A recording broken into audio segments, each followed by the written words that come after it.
Отбасы хрестоматиясы, салт дәстүр сөйлейді кітабы. Сәбилік шақ. Британдық ғалым Карл Армстронг «Тәңір үшін талас» атты еңбегінде миф туралы былай жазады. Мифті рационалды жолмен танып білу қате. Аңыздарда жасырылған ақиқат сырларды сурет өнері, поэзия, мүсін өнері, музыка сияқты жүрекпен ғана сезіне аласың. Мифтер салт дәстүрлер мен әдет-ғұрыптарға араласып, сіңісіп, олармен біте қайнасқанда ғана барлық ырымдар мен тыйымдарға эстетикалық жағынан жан бітіреді. Мазмұны киелі аңыздармен байытылған салттар мен ғұрыптар ғана оның сакралды мәнін ашып, тіршіліктің терең сырларына бойлауға мүмкіндік береді. Мифтер мен салт дәстүрлерді бір-бірінен ажыратып алу өте қиын. Осы саланы әбден зерттеген ғалымдардың өзі бірінші әдет-ғұрыптары пайда болды ма, әлде аңыздар соған орай шықты ма деген мәселеде бір тоқтамға келе алмайды. Мифтер міндетті түрде мистицизммен астасып жатады, яғни тылсым әлеммен тығыз байланыста болады. Егер салт дәстүрлер мен иләхи ғұрыптар болмаса, жай ғана діни уағыздар мен аңыздар жұтаң тартып, адамға мәні ашылмас еді. Салыстырып айтар болсақ, дәстүрге айналып, тұрмысқа сіңіспеген аңыз әңгімелер қағазға таңбалаған ноталар сияқты құрғақ абстракцияға айналады. Ноталарды музыкалық аспапқа салып ойнағанда ғана жаныңды рахатқа бөлетін кереметтей күйлер төгіледі. Дәл сол сияқты салт дәстүрлер ұрпақ арасында жалғасын тауып, ықыласпен орындалған кезде ғана мифтер мен аңыздар адам жанына жұбаныш беріп, рухына шабыт бітіреді. Қазақ халқының салттары мен дәстүрлеріне назар аударып қарайықшы. Бір ғана баланың дүниеге келуінде көптеген салттар, жөн-жоралғылар, әдет-ғұрыптар, ырым-тыйымдар бар. Тіпті ғұрыптар бала дүниеге келмей тұрып басталады. Құрсақ шашу, жарыс қазан жасалады. Аяғы ауыр кезде келіншектің арам ас жемеуін, лас жерді баспауын, дау-жанжалға араласпауын қадағалайды. Бөпе зерделі зерек болсын деп анасының жерігін барынша қандыруға тырысады. Қаны шер болмасын деп малдың қанын көрсетпейді. 9 ай бойы таза ас беріп күтіп, жылы сөздер айтып отырады. Сыртқы дүлей күштердің, халық сенімінде жын-шайтан әсерінен қорғау үшін тұмар, көзмоншақ, түйреуіш тағады. Адыраспанмен, кей жерлерде аршамен, тұзбен, отпен аластайды. Тіл көзбен зиянды дуаның әсері болса, қызыл шүбірекке сіңіп жоғалсын деп материалды игіліктеріне қызыл мата байлайды. Бірақ осы ырым-тыйымдардың өміршең болып, ұрпақтан ұрпаққа үзілмей жалғасып жетуі аңыз әпсаналармен, мифтік таныммен байланып отырған. Қазақ аңыздары да қызыққан кісіні адамзат тарихында бүкіл адам ұрпағын бүгінге дейін құпия болмысымен өзіне ынтық еткен ұлы абсолютті ақиқатқа апарып жалғайды. Құрсақ шашу салты. Амина анамыздың бойына бала біткенде, Мұхаммед пайғамбардың нұры анасының жатырына ауысады. Нұрдың шапағынан Амина анамыздың дидары нұрланып сала береді. Сыр сымбаты бұрынғыдан да ажарланып, көркі кемелінен асыпты. Ел арасында нұр дидарлы, ең әдемі әйел, аяғы ауыр әйел, жүкті әйелдің жүзінен нұр еседі деген сөздер осыған орай айтылыпты деседі. Амина анамыздың нұр жамалына ынтық болған періштелер оның дидарына қарау үшін аспан әлемінен ағылып келеді екен. Тәңірі періштелерге: «Дүниеге менің сүйікті досым келеді. Жәннаттың дүр гауһарлары мен інжу маржандарын Аминаға шашыңдар». Шашулар оның жүрегіндегі мейірім мен махаббаттың шексіз қайнар көзін ашады.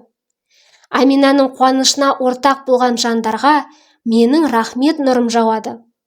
Аяғы ауыр келіншектің ниеттес жақындары неғұрлым көп болса, ұрпағының да адал достары соғұрлым көп болады, дейді. Бұны естіген періштелер, үрлер мен ғилмандар жарыса барып пайғамбардың анасына шашу шашады. пейіштің жеміс жидектерімен Әмина анамыздың жерігін басып, Кәусар бұлағының суымен шөлін қандырады. Қазақ арасында құрсақ шашу деген дәстүр осыған орай шықса керек. Әйелдің бойына бала біткенін естіген жұрт оның шаңырағына келіп, шашу шашып, ақ тілек айтатын болған. Көрші келіншектер мен ақ жүрек құрбылары және тату абысындары оның жерігін басу үшін әртүрлі тәтті, дәмді ас ауқаттар пісіріп үйіне барады. Енелері келінді ата-баба аруағы қолдап жүрсін деп үйінің оң жақ керегесіне ақ орамал байлайды. Құрсақ шашу дәстүрі Алпамыс батыр жырында да баяндалған. Байбөрі мен аналық барлық әулиені қыдырып, етегін шеңгел сыдырып жүріп, Құдайдан бала тілейді. Баба түкті шашты Азиз әулиенің басына түнеген түні тілегі қабыл болып, бәйбішенің құрсағына бала бітеді. Осы жаңалықты естіген ел жұрты жиналып құрсақ шашу шашады. Ақселеу Сейдімбекұлының шалқыма үлгісімен баяндаған Алпамыс батыр жырында жақсы нышанды көздері көріп, көңілі орныққан ел жұрты сол жерде құтты болсын айтысып, Байбөрінің төбедей ақ ордасының төріне жеткізе құрсақ шашу шашты деп суреттейді. Алпамыс батыр жырының Сұлтанқұл Аққожаев жырлаған нұсқасында әр жерден халқы келді де, құтты болсын деді де, құрсақ шашу жеді де, қайтадан халқы тараған деген жыр жолдары бар. Қазақстанның басым бөлігінде бұл дәстүр күні бүгінге дейін жалғасын тауып келе жатыр. Махаббатпен, адал достықпен, мағыналы өмір сүремін деген адамға бұл салт таптырмайтын тәрбие құралы. Сүйінші сұрау. Ыбырайым пайғамбар көпке дейін бала сүймейді. Бірде Бибіжар анамыз ұл босаныпты. Пайғамбардың қуанышы қойнына сыймай, жұрттан сүйінші сұрапты. Тәңірі де оның қуанышын бөлісіп, мендей мәрт Құдайға жомарттық қана жарасады. Сүйінішіңе атағаным болсын. Ақырдың соңында шығатын досым Мұхаммедтің нұры осы ұлыңның белінен тарайды, депті. Осыдан бастап ел ішінде біреудің шаңырағында қуаныш болса, ол жұртпен бөлісіп сүйінші сұрайды. Ел жұрт та оның қуанышымен бөлісіп байғазы береді екен. Бұл үрдіс барлық пайғамбардың тұсында жалғасып отырған. Исламда да осыған орай мынадай аңыз бар. Сахабалардың бірі Әбу Лақапты түсінде көріп, оның жағдайын сұрапты. Жағдайымның несін сұрайсың? Ұлық пайғамбардың жақын ағасы болсам да, Тәңірінің рахметінен мақұрым қалдым. Мені қара басты. Тәңірсінің досымен дұшпандасып, оған зарар бердім. Ақырында Құдайдың қаһарына ұшырап, жаһаннамға түстім, дейді.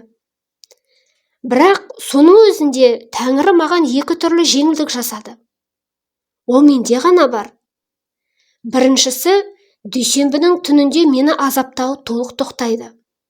Екіншісі, сол күні шахадат бармағымды сорсам, одан салқын су шығады. Шөлімді қандырып рахаттанамын. Не себептен олай, деп сұрайды сахаба. Мұхаммед пайғамбар дүйсенбі күні түнде туды. Менің күңім бұл хабарды айтып, менен сүйінші сұрады. Сол жолы шын қуанып, күңімді құлдықтан азат еттім. Соның құрметіне Тәңірі мені бір күн азаптан босатады. Сосын күңіме, үйдегі шұбатты алып Аминаға апар. Күш қуаты сарқылып, әлсіреп жатқан болар. Шұбат ішіп, әл жинасын. Омырауына құнар бітсін деп едім. Соның шарапатынан болар. Дүйсенбіде бармағымды сорсам, шұбат шығады. Жаным жай табады, депті. Сахаба ертесіне көрген түсін пайғамбарға айтып береді. Сонда пайғамбар, бұдан былай кез келген қуанышты сүйіншілеңдер. Сүйінші сұраған кісіні құр қол қайтармаңдар.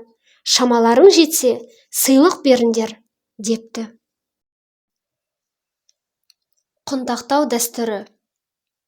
Діни аңыздарда Мұхаммед пайғамбар дүниеге келер сәтте аспанда бір жарық нұр пайда болып, ол айнала төңірекке шуағын мейірлене төгіп тұрыпты. Сол күні жер мен аспан тербеле қозғалған.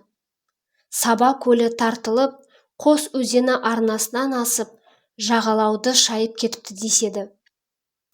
Парсы елінің патшасы отыратын сарай сілкініп, көптеген мұнарасының күл-талқаны шығыпты.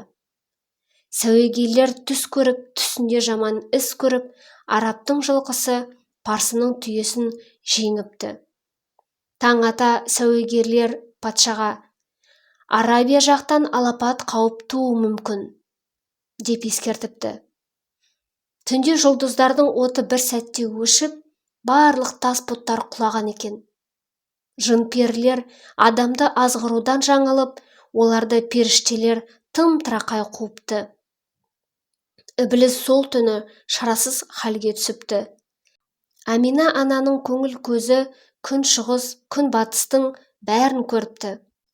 Перзентіне қараса, ол сәждеге бас қойып, «Үмбетімнің күнәсін кеше көр», деп дұға етіп жатады. Амина түсінбей қалыпты. Сол кезде көктен Жебірейіл, Мәкаил, Ысырапыл атты 3 періште түседі. Бірінің қолында күміс құман, бірінде зүміреттен, яғни асыл тастан жасалған леген бар екен. 3-ші періштенің қолында пейіштің жібек матасы. Періштелер пайғамбарды легенге отырғызады. Ысырапыл құман мен су құйып шомылдырады, ал Жебірейіл асыл жібектен жасалған матаға пайғамбарды құндақтап орапты. Амина анамызға: «Амина, қорықпа, Құдайдың сүйікті досы, ақырдың елшісі Мұхаммед дүниеге келді. Пайғамбардың тәні жалаңаш болмау үшін Құдай бізді оның мүбәрак денесін құндақтауға жіберді», дейді. Періштелер Амина анамызға жас нәрестені қалай дұрыс құндақтау керегін үйретіпті. Осыдан бастап дүниеге келген балаларды құндақтау тәртібі дәстүрге еніпті. Қалжа беру. Шеш пайғамбар дүниеге келгенде Адам ата мен Хауа ана қатты қуанады. Көктегі періштелер шаттанып, Адам атаға құтты болсын айтады. Жер мен көк 18 000 ғалам қуанып, Аллаға мақтау айтыпты. Себебі ақырдың абзал пайғамбары Мұхаммедтің нұры Шеш пайғамбардың беліне көшкен еді.